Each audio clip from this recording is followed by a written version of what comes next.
Well, hello, everybody. Welcome back to Cocktails and Rocktails with me, your most notorious groupie, Allison Rouse, author of this little guy right here.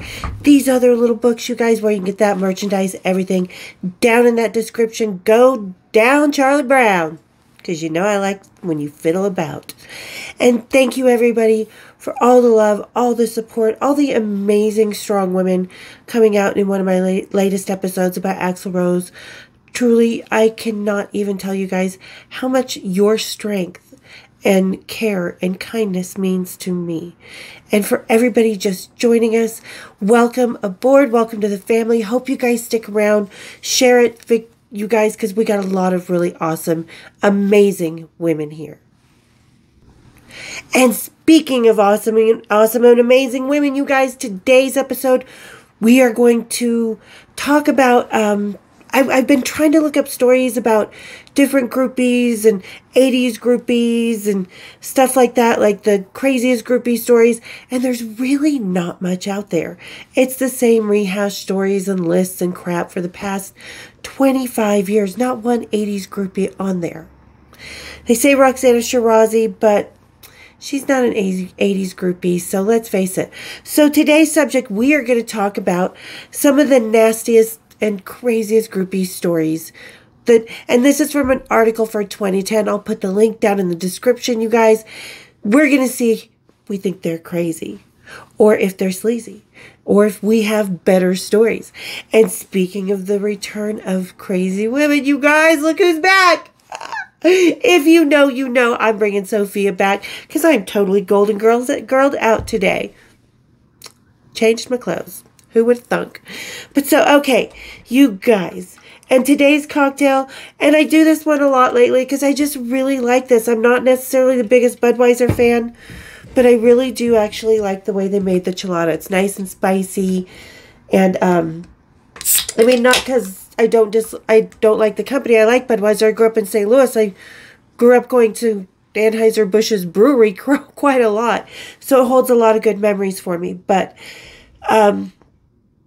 it's too simple of a beer for me. I like something a little more creative and, I don't know, gets my juices flowing, hoppy, dark and stouty and whiskey. But today we're going to have gelada with the Sophia. So everybody, grab your Sophias, kick up your feet, and let's have a little cocktails and rocktails. Ooh. Cheers, big ears. Yeah, I'm digging that. I always like that one. One of my favorites. And really, because it's just such an easy one to go with. All right, guys. So let's go ahead. Let's get the party started. And we're going to read this list. Like I said, let me go in here. My little tablet here. So this is from the Miami New Times in 2010. October 2010. So it is an older list. But like I said, there's really not a whole fucking lot out there. So anybody wanting to... And another one I'm going to do about what it's like to be a groupie and the roles. It's really archaic. Like another one, it's all 70s groupies. There's not one 80s groupie. So you guys wanting to write articles, journalists and stuff on groupies, hit the 80s ladies up because let me tell you, you are missing such an amazing time for groupies. The last amazing time for groupies in the history of rock and roll. So... hit up some 80 ladies. Quit rehashing the same fucking story. Be creative. Be original. 80s ladies sure as fuck were. All right. So we're just going to read through the article. It says, this Grand Funk Railroad song, We're an American Band, opens with the line, out on the road for 40 days. Last night in Little Rock, put me in a haze. Sweet, sweet Connie, she's doing her rack. She had the whole show, and that's a natural fact. And she did. Okay. A still active over 50s groupie, Sweet Connie. Okay, so what's so wrong with that? I still hang out with a few of my rock star friends that I have incredible bonds and friendships, the ones I want to hang out with. And Connie did the same thing. So, I don't like that part of it. All right, so a still active over 50 groupie, Sweet Connie Hamsey is sucked up and swallowed. Okay. But don't do that as a degrading to Connie, because she was one of the most cool people you would ever fucking meet. She was just non-judgmental. She had a great laugh. She was there for anybody and everybody, and she was just the sweetest lady. And I'm not talking, this stuff, but, I mean, she thanked everybody for that, and she lived it on her terms. And not by some movie or book or scummy wannabe guru. Okay, so, all right. She has sucked up and swallowed everybody from the Rolling Stones to Slipknot and all their roadies managers and guitar techs too. Now in honor of Miss Hamsey's dedication to the game and keeping it real, Crossfade presents a list of 10 sweet and sleazy rock stars sex stories. So that's cool. I'm glad they're giving her props, because not a lot of people do. As we know, Scammy Les Pars, when she did one of those VH1 things and was there with Connie, she was so degrading, and Connie knew it. I saw the look on Connie's face. So nice to see that these guys were actually saying in honor of her and kind of tongue-in-cheek, Connie had a great sense of humor, not just about everything, but about herself as well. And like I said, never judgmental. Okay, be sure to leave a comment if you know or were part of a better one. That's what the article says, but you guys hit the comments with that stuff here too. And I'll see if I know a better one. I might throw one in at the end. All right, number 10, Nico. Now, Nico is someone I would like to do another groupie episode on. She would be a good one. I'll have to do one soon. Okay, so Nico was a German musician, model, and actress and junkie goth chick who was down with Warhol's factory. She had sex with lots of rock star types, including Lou Reed, Velvet Underground. I made out with him in an elevator. Brian Jones of the Rolling Stones, Jackson Browne, Iggy Pop, and Jim Morrison. Supposedly, Morrison tried to her during a act, magical ritual, which she claimed to have enjoyed immensely. Is that it? That's not like sick and nasty. That's just a fetish. I'm thinking autoerotic asphyxiation. Not too crazy. Like I said, that's more of a fetish.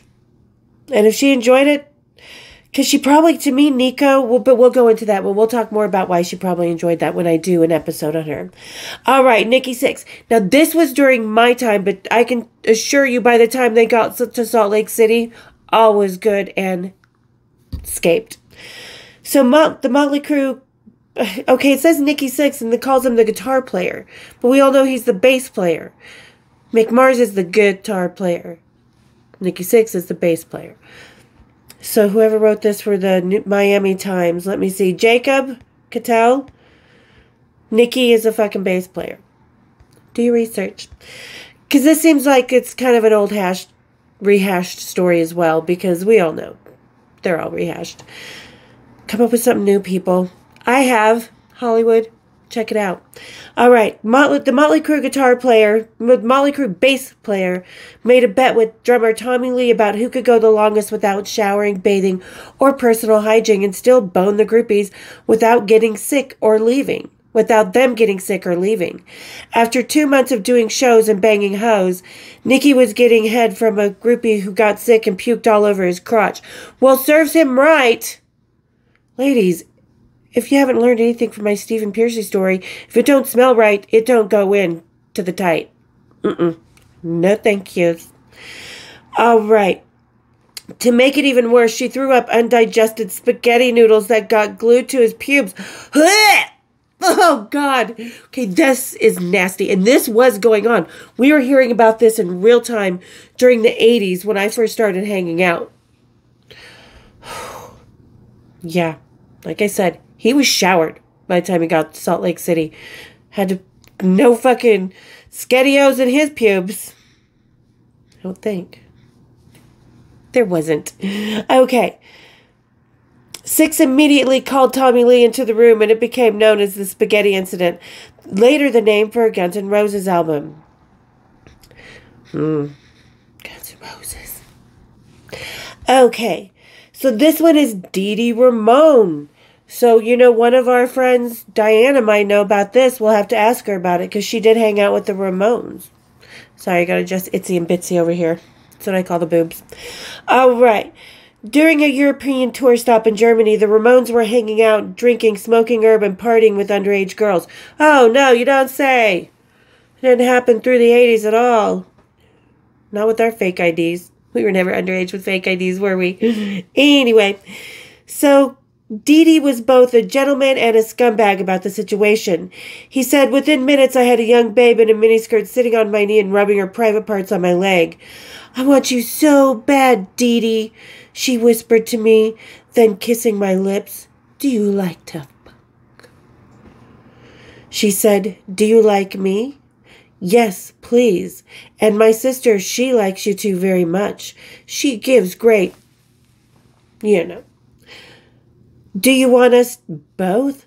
By the time we left the dressing room 2 hours later, there were 44 empty bottles of beer and 7 empty wine bottles trashed to the floor, but no empty condom wrappers. Everyone in our party is married or in a long-term relationship, but there's no harm in accepting a blowjob once in a while, and that's not cheating for the guy. Because that's kind of true.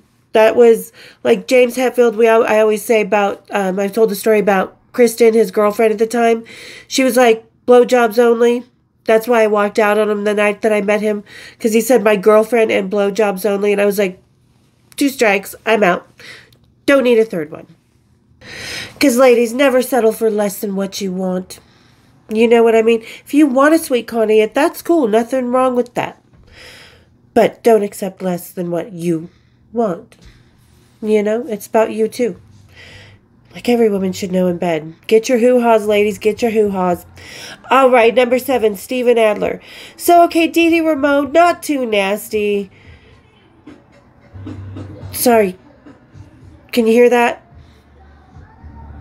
There's a guy that rides by the house in this neighborhood every day on a bike with, you know, the big old handles and a big speaker on the back. And, yeah, he's pretty cool.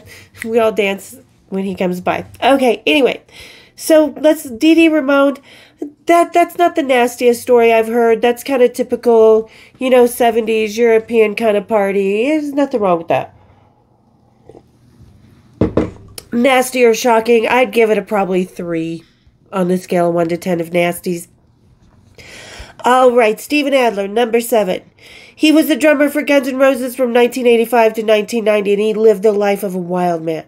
One day, Adler hired a scumbag named Rocco as his assistant. No, drug addicts never do that at all. They hire the best people.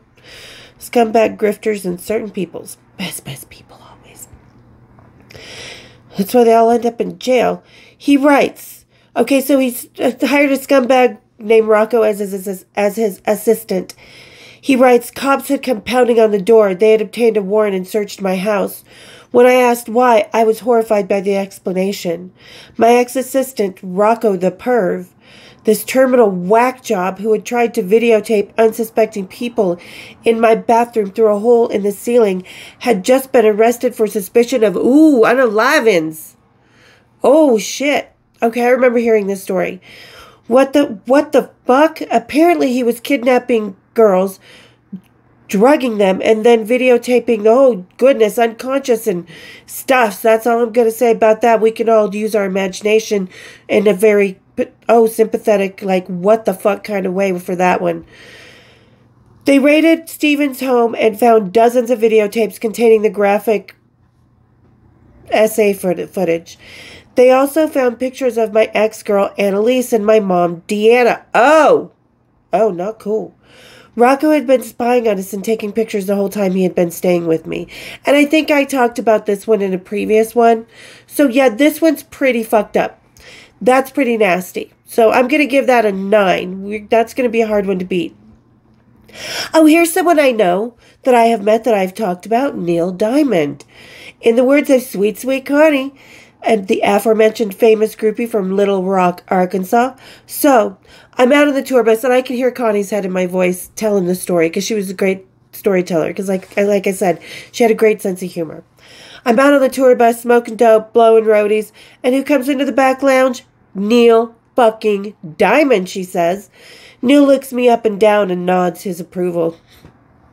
And then he gets high with us and disappears backstage. A few minutes later, his manager says he wants to see me in the dressing room. So I knock on the door, and there's Neil, waiting for me in a blue robe. And I didn't just suck him, there was fucking two. Which, yeah, if it wasn't used, you might as well. Go for it, Neil. And Sweet Connie, like I said, she had a banging bod. She really did. I've seen her in her knickers. This little lavender lace bra and panty matching set. Total fucking banging bod. And she was in her 40s when I met her. Is that too wild? No. It's Sweet Connie. She's having the whole show and she's having it on her terms. So that is just a natural fact. That's just nothing nasty. That's just normal day for Connie. Or it used to be. God rest her sweet little soul. All right, number 5, Tupac. In the words of a former bodyguard, Frank Alexander, I couldn't count the number of hoochies Pac slept with while I was working for him. Dude, you think that's crazy? You didn't fucking live the 80s, did ya? I think Pac got less than fucking Motley Crue in the 80s, even unshowered. I don't have enough fingers and toes because it would have to be in the 3 digits. Again, 100, 200. That was Def Leppard's Hysteria tour. So, that was all Pac did. But, no shocker because groupies, rock stars, we travel. New bands come in town. They go to a different city. Blah, blah, blah. Do you know what I mean? Suffice it to say, if you were a groupie and you wanted a piece of Pac, chances are you'd get it. And I can attest to that because, yeah, we were flirting and stuff, but we never went because he was just too short for me. And I felt more of a brother vibe for him. And, I knew this guy was going somewhere. But, yeah, he's really flirty and he's really, charming and kind of this innocent, sweet little boy comes out. So, yeah, you get sucked into that real quick. I can see that with Pac. So, if you were a groupie, chances are you'd get it. He didn't disappoint many fans. Every single video we worked on, he fucked many women on the set. He fucked the extras, the leads, you name it. And we did a lot of videos. So did Guns N' Roses and Motley Crue and Rat. And I don't think Metallica ever fucked Marianne Faithfull. And there was only one video where they had women in there anyway. All right. Let's see. As far as movies, it's the same story. In Italy, he fucked 3 women over there. Just 3? That's kind of disappointing there, Pac. Wherever you are. Somewhere in between. All right. On the How Do You Want It video, he fucked women all that day. Okay, at least I hope you're taking a horse bath in the sink. Come on now, Pac. Wash that shit. Who do you think you are, Stephen Piercy? Breakfast, lunch, and dinner and snacks in between? You know what Stephen smelled like when he didn't even get that nasty fucking disease wand into me. Oh, fuck no. So he fucked women all day and then he had a sex party the last night. Ron Hightower, the porn director, I've met Ron, threw an after party that was really an orgy. He snuck out under the table and went to the party. He didn't want any security that night. No Suge, nor Norris, nor Roy, excuse me. Shit, nearly every death row employee called me that night looking for him. I knew he was, and it looked like as if he had company, so we speak. Okay, that's kind of nasty. I mean, having a threesome, doing a couple guys in one day, double dipping because you got a double date and you're seeing a couple different guys. Okay. The next day, when another band comes to town, at least you're showered in Mass and Guild. But didn't these other women see him going off and they just kept going with him because they wanted a piece of Pac? Maybe, we'll get pregnant? Because we know women that have tried to do that. And not just with musicians, but, women. There's women that tried to trap guys by getting pregnant.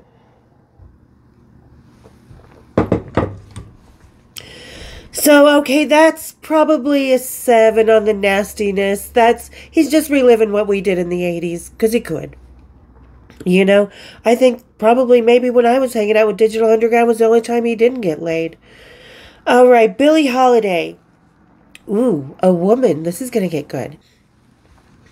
One of the greatest jazz singers ever was living the rock and roll lifestyle of sex, drugs, and more sex before Elvis Presley ever shook his shit. I like this person's attitude. Jacob, you got a funny fucking attitude. Call me if you're still around. We would make a killer article. Me, Kristen, Danny, Marie, yeah. Desiree, Diana, few of us. Here's what Holiday's friend Carl had to say about her sex life. You know, it's really funny. There's all these stories about what a fabulous lady was. And about these parties where she got involved with her dog, Mister. Oh, girl, no. You know, a girl like that where I grew up in Salem, now she's a town crazy lady. True story. All right. And all these stories about having Lady, because Lady was her nickname, Lady having abnormal sex. Like, 69 was a byword with her. But actually, Lady was straight up and down sex lover. Like she said to me once, Carl, you know all these fancy guys with all that fancy head, doing all that fancy stuff, she said. I don't really go for head all that much. I like good old-fashioned sex. I'm one of those women that just likes to fuck. But I'll be goddamned if that stump wasn't a bitch. Big Stump had the greatest head in the world until she met Willie Cook, the trumpet player out of Duke Ellington's band. Ooh, I bet you with a mouth like that, you can get some business done. Where can I find a trumpet player? Anyway, I'm sure I can find one. Musicians. Okay. But I understand the inclination that Billy wanted to, and I'm not reading that, I'm just saying I understand the inclination because we all know about Bret Michaels and Jonathan from Korn. If you know what, if the head's not happening, neither are we. So, okay. She had a short run with Willie. He wasn't really her man. He never went into a club and collected money for her. And John Levy told Willie Cook to jump out a window when he came back to get her in San Francisco, just before they got arrested. Ooh, there's a story we're gonna have to do this story. But Willie was little and cute, and he played a horn, and he was a dope fiend, so they had a lot in common. And she used to like to dress him up like a mother would, in $300 suits like he'd never had before. She used to say, I'll be goddamn if Willie's head wasn't something else. He has the fastest tongue in the world. Ooh, hello, Willie. You still around, Willie? I mean, tongues work, no matter how old you are. Sorry. I just have no grace. I'm just scratching my armpit. I'm such a lady. Anyway, so I don't think that's very nasty. I give her a 10 for owning her sexuality, her prowess, and owning her world. So, nothing nasty about that, ladies. We should all be doing it. In a very Jackie O, Sophia Loren kind of way. No tramps in this house. Led Zeppelin, okay, we all know this story. Blah, blah, blah. Fish, Puget Sound, Edgewater Hotel, Mud Shark, bloop, bloop, bloop. And supposedly, Robert was in the room with his ex-wife, Maureen, who he left for his sister. Supposedly, he liked his sister first, but Maureen got pregnant, and yeah. Well, they had an affair, that's why Robert plans. But anyway, we'll talk about that another time. So anyway, yeah, we all know about the Mud Shark incident with Led Zeppelin. And when I lived in Seattle, my house that we all shared, that Kristen and her then boyfriend and his best friend and I all shared, was right across. We had a telescope, and we could see downtown Seattle, where I worked, and the Edgewater was right there. So I looked across at the Edgewater all the time, and you could still fish out the balcony back then. I don't know if you can now. I don't even know if it's still open. But yeah, we all know the Mud Shark story, which, ladies, don't be putting fishes in your snatches. That's just, and some say she was just really drunk and didn't know what was happening, so who knows. Now, Robert, he always plays this down. He says, but Carmine Appice, he does pretty much tell the truth, and everybody that was in the room. And according to the legend of the unspeakable thing done with sharks' nose during an orgy of lust, which was only a little exaggerated, Robert Plant confirmed the groupie enjoyed the entire shark affair. And to each their own, if she enjoyed it, well done. She loved it. She was not complaining whatsoever. She got up, thanked everyone very much, and that was it. But then again, as we know, Josette Caruso, She said Robert made her feel very used. So I can see this kind of probably happening. Oh, what the fuck did I just do? Hold on. Okay, my finger hit a button. But I could see this being the situation because Robert's probably going to dress it up, and I could see where he would make her feel used. But probably the same thing, just because a lot of those 70s girls, like I was trying to find a good documentary on groupies to kind of do an episode on, and I really can't find anything that's not out of the 70s. And there's that one with a girl that was talking about being with Led Zeppelin, and they just came in and started doing whatever they wanted. She's like, they didn't even know me. I didn't know them. They didn't even introduce themselves. And she was just kind of being real, dismissive about it. Yeah, it wasn't like that for us 80s ladies. No. We were not revolving doors. Okay, so that was number 3. Oh, Jimi Hendrix. Let's see what this one is. Okay, besides taking the electric guitar to soaring new levels of musicianship and virtuosity, Hendrix was a groupie magnet. Yeah, he was. Part of his legend was created from a session with the Plastercasters. We'll do one of them soon. Maybe, because I want to do more groupies that not everybody's doing in these old hashed out lists. So that's why I have a lot of the 80s ladies on, because it's time for our voices to be fucking heard. So, okay. So he was with the Plastercasters, a couple of devoted female fans who created molds of famous dicks, and a few of those dicks I've sat on non-mold. Okay. According to the author Jerry Hopkins, 2 young groupies waited for Jimmy outside the Chicago Opera House, then followed him to his hotel between shows, and enthusiastically introduced themselves. Hi, we're the Plastercasters, the older one said. Wasn't that Cynthia? I mean, at least their names. They have names. And we're here to make a plaster cast of your rig. Rig was British slang for penis, and the girls knew that Jimmy knew that because Jimmy lived in the UK. He stopped near the hotel elevators and smiled down at the girls. My rig, Jimmy laughed. Well, yes, if you don't mind. The older girl, Cynthia, 21. Oh, the older girl at 21. Yeah, that's right, because Scammy Les Pars was... Oh, those English rockers, so fickle. They liked him. Okay, so the 2021 nodded to her companion Diane, who was 17 and the daughter of a policeman. We have all the equipment here. It won't hurt. It'll only take a few minutes of your time. You want to make a plaster cast of my cock? Jimmy asked. Like a statue? A plaster statue? The girls bobbed their heads up and down. Jimmy laughed again. How you going to do that, darling? The older girl actually blushed when she said, well, first thing we have to do is get your rig hard. Jimmy roared with laughter now and said, right on, coming up to the room. Not nasty, just cool. Because now where are those plaster casts? They've been in art museums. And maybe they're in the Rock and Roll Hall of Fame. They should be. So not nasty at all. But you know what? Rock out, Cynthia. Rest in peace. That rocked, like I said, I've on the few of the plasters that she has, I know them. I know those plasters. Okay. So not nasty. And so far I'm not hearing anything too nasty. Okay. So Nazril Ariel. Nazril is the lead singer of an Indonesian rock band, Peter Pan, and the star alongside TV personalities Luna Maya and Kat Tari of the country's first celebrity sex tape scandal. Ooh, that's pretty big in India. Oh, that is pretty big. The country's ban on pornography has led to legal action against Ariel and his co-stars after the movies went viral via an internet leak. Nazril surrendered to police after they named him a suspect in violation of the anti-pornography law. He could face a 12-year jail sentence. The president of his country is using the case to promote stronger controls on the internet. Ooh, no. I can't even get onto Pornhub and shit in Utah. No. I have to go to fucking X-Hamster. Like, seriously.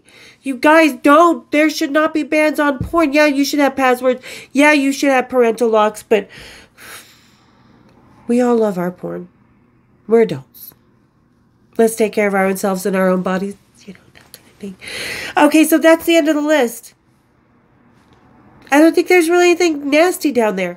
I mean, and the nasty that I have to throw in was just with Metallica and a bunch of roadies one night. And it wasn't James and Lars, like Kirk and Jason and a couple of the roadies in the opening band. I think a couple of the guys from Queensryche were there. And there was a groupie laying on a tarp on the middle of like a bunch of folding chairs around her, kind of like a bachelor party at your house type of thing. And yeah, she was having nanners, and one guy tried to pick up an apple, but she wasn't having that apple. No, she was not. But she did have an open champagne bottle that was empty. No, ladies. Suction. Yeah. She had to go hospital. Explain that one to your parents as they come with their insurance cards. Yeah. How'd that get there? I tripped and fell when I was in the bathroom? Yeah, that's believable. So nothing really nasty on that. Nothing too crazy. I'm sure all of us 80s ladies know way crazier stories. So 80s ladies, get a talking down in those comments. Let's share some more stories. I'm sure we've all had a good time with a few people. I threw up on a dick once too. That was Lemmy's. Men, gentlemen, if it feels good and the lady knows what she's doing, don't push her head down and hold it into her gag reflex. Especially after she'd been drinking at the Troubadour. She's crazy. You were feeding me the fucking Long Island iced teas, Lems. You know? So yeah, gentlemen, let us do with our own skull fucking. We know what we're doing. We know what you like. We're listening for the moans because that's how we know. So, okay, you guys, like I said, 80s ladies, get a talking down in that description. Tell me what was happening. Diana Williams, you get talking down there because I know you know a couple nasty ones. We all do. Desiree, she'll be down there. You guys, get talking. All right. So thank you guys. Hope you had a good little time with today's episode. I know it's just kind of boring because, like I said, I can't find anything outside of Reddit. The same overhashed list. Everybody's talking about the same old. It's all sheeples. Ladies and gentlemen, I'm going to tell you this right now. The pinnacle of groupiedom was not in the 70s. It was the 80s. And we have some pretty wild times. As some of you have read my book, and again, where you can get that is down in that description. And while you're on the way down there, for all those just lurking around, hit that subscribe, hit the bell. Oh, no, hit the subscribe, hit the share, and then hit my bells. And become part of the family here at Cocktails and Rocktails. Just like Sophia. Cheers, big ears.